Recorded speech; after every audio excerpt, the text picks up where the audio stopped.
It is beautiful. And when you said it is the most beautiful part of the in the world, it is known just because we are African, so we want to try and paint Africa. It is literally the most beautiful part of the world. But the world power have made it disastrous for us to live in, so that they can continue to exploit it. They weaponize poverty so that they can continue to exploit people. They weaponize knowledge so that they can use ignorance against the people. Africa is literally the most beautiful part on earth. It is literally the most Yep. beautiful part on earth. Yep. Yep. It is Yep. complete. It's a continent that can rely on itself without any other part of the world.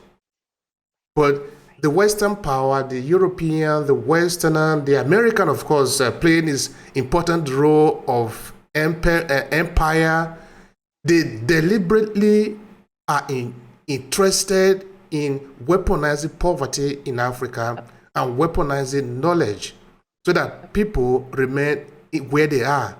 That is the situation. Absolutely. Absolutely. And it is intentional and it has been intentional. And in America, right?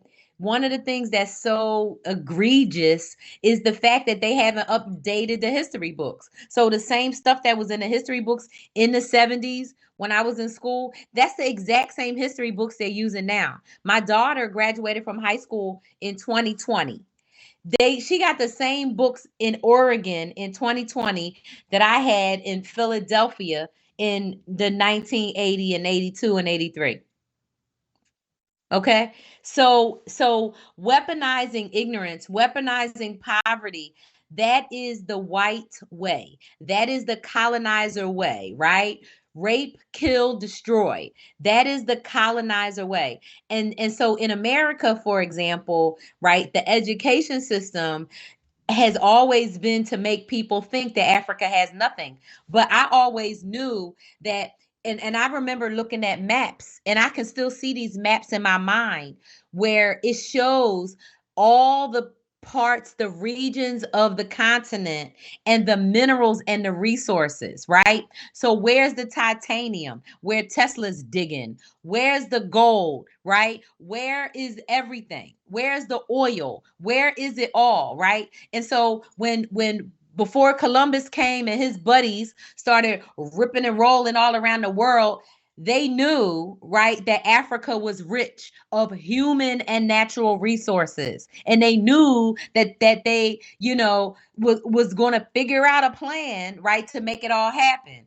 And so the result of that and where we are now, right, is people are so distracted because of the evolution of technology, because of the advancement of technology. The only difference is now we have new slaves, right? In America, nothing is different, but people don't see it because they're busy, because poverty is an industry, death is an industry, right? Climate change is an industry, DEI is an industry. And so the capital way, right? The way that it works here is that we find out how to exploit something, right? Capitalists, they find out how to exploit something. How can we make money off of it? And they plan it years and years and years in the future. This is not something that they just thought up yesterday and they said, oh, we're going to figure this out. This stuff has been years and years and years in the making. The anti-blackness and making black people feel like they are inferior, that has been years in the making. That has been decades and centuries in the making in terms of how do you get a people to adopt a mindset that tells them that they are not worthy or valuable, right? How do you do that? Well, you have to do that through years and centuries of systematic conditioning, of structures, of laws that set up so that you keep black people at the bottom. And the thing that people don't want to talk about is it's not white supremacy, because it's not just white people. Is it only America and Europe in Africa right now that is raping Africa and stealing everything and exploiting the continent? No, it's not. China has how much of is how much of in Africa right now? A lot. A lot, right? And so it's not just that it's white supremacy, right, that keeps people and organizations and rich people, right, doing these egregious things to black people. It's a sentiment of anti-blackness where people feel like they can, crap on black people because they feel like, everything that they were fed, all these lies and all this nonsense, that they just going to go with it because it's too hard to have the conversation. Black people don't want to admit internally that their trauma, okay, of that feeling of being black, the way that some black people respond to the trauma is by acting like it's not real, right? By denying the pain, by not talking about it, right? There's an expression, I can't remember who came up with it, but they say, don't piss on my head and tell me it's raining. You ever heard that expression? So don't try to tell me something that's not true, right? Don't try to feed me some nonsense. And so in America, right, what they have said is all men are created equal. I got my constitution right here. Okay. I know what it say. Okay. It say all men are created equal. They was talking about white men who own slaves. They wasn't talking about nobody else at the time. Okay. And they still not talking about anybody else. In America, when they say all men are created equal, they mean all rich white men are created equal. That's what it means. And so people have to wake up to that. And so until they do, right, then our job, right, as people who thought leaders, right, commentators, people who talk, it's our job to continue to have the conversation so that people can wake up, so that people can, come out of their slumber and unshackle their mind and be like, okay, what am I going to do now? What's important, and how do I want to move forward? For me, it's my duty to fight for my freedom, and it's our duty to win. And so I don't understand how people, I mean, I do understand it's a trauma response, but for me, I don't choose that. For me, I choose to fight for my freedom, because why should I not have the same freedoms that they told me I have? That way more of my ancestors died than these people's ancestors. The educational system, you did make mention of the fact that we have these white people that are teaching black people about things, about culture, about history.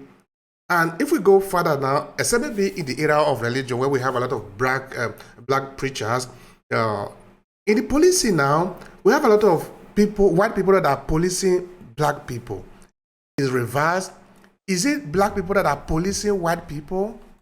I think somebody need to make this clarification. Let's be sincere. Do we need a just society, or do we need some kind of a society where we are just managing people? Do we need a fair state? Because if we want, we can do it. It is possible.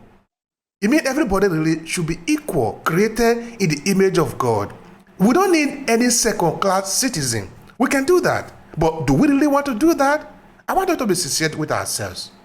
So here's the thing. We don't want that. We don't want that. So in America specifically, and I think the history of American chattel slavery is at the core of why people don't really want that.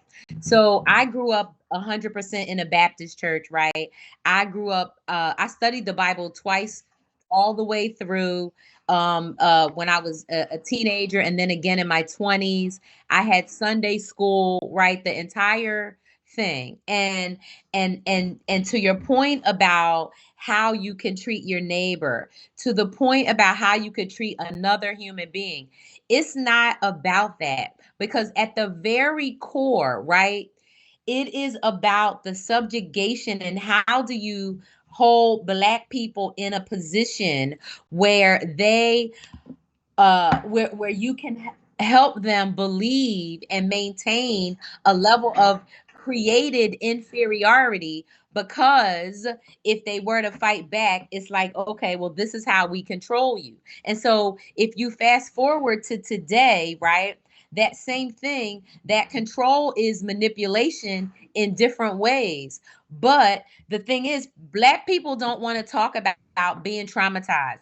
Black people don't want to talk about being descendants of formerly enslaved people. Black people don't want to talk about being from Africa because Black people believe the white lie about Africa was nothing but, like I told you, hungry kids, right? And so that is number one. The number one job is for Black people to unlearn, right, anti-Blackness. The number one job of Black people is to learn to love themselves and to understand and learn who they really are, who we really are, who we really come from. Because if we can, right, believe and accept and understand that we come from the cradle of civilization where literally everything was created, and that, because and not believing it, not understanding it, not embracing it, that's a trauma response, because of anti-Blackness that says if you're Latin,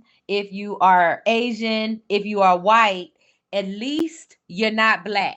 So in a doomsday scenario of chattel slavery coming back, okay, everybody except for Black people, they feel like, okay, well, at least I'm not Black. So if it ever went real bad, right, then at least I'm not at the bottom. And so it's anti-Blackness. It's not white supremacy, because white people are not even the, what are white people? 8% of the whole world, 6% of the world.